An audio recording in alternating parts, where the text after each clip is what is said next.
Artists often see things that other people don't see yet because they just look more deeply at the natural environment or whatever environment they happen to be immersed in.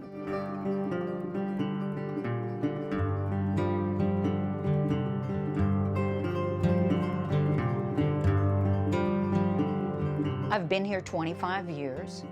It is a potentially threatening environment here. It's a very dynamic environment where things can change quickly because of natural forces beyond my control.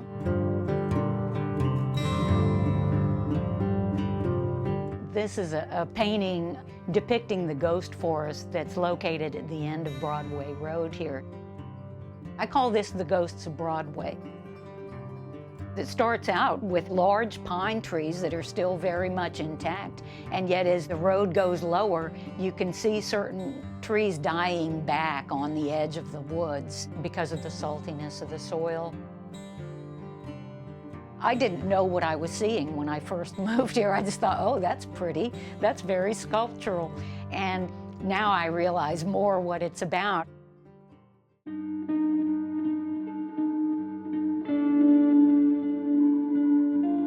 This is called the ghost forest activity. They're just aligned in the way that they're falling down because they will have roots that draw toward the fresh water and toward the landmass, and shorter roots heading toward the salt water. It's just too salty for big trees to grow anymore, and that's just it. Pine trees in the distance, they will be the next front of trees to go.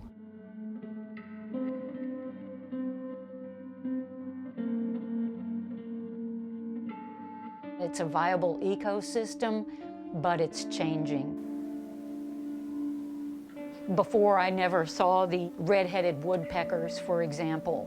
Now there are so many insects in the dead trees that the red-headed woodpeckers like to come in and hang around here too.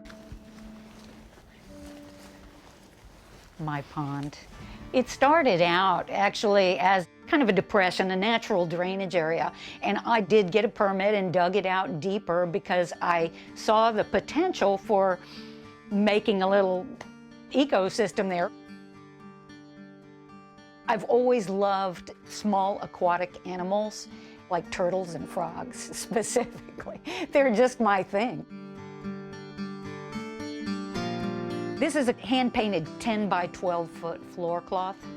It depicts a lot of the creatures that live in and near my pond. And this in particular are 4 frogs looking together, and you can kind of see their faces there. And here's a couple of tadpoles placed in that design.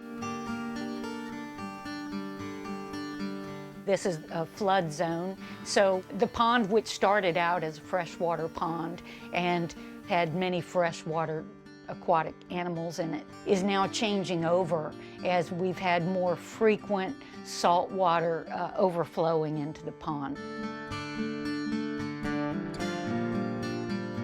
When I saw a blue crab in my pond, I thought, this is weird.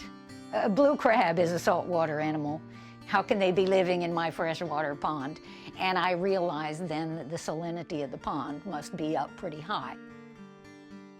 We had about a foot of water, flood water, on the property at that time. This land-dwelling turtle couldn't walk fast enough to get out of the flood water. I found it just floating around, and I guess it just didn't know what to do. I thought that really says something about the plight of these upland animals being overcome by the salty floodwaters. What do they do? Can they survive?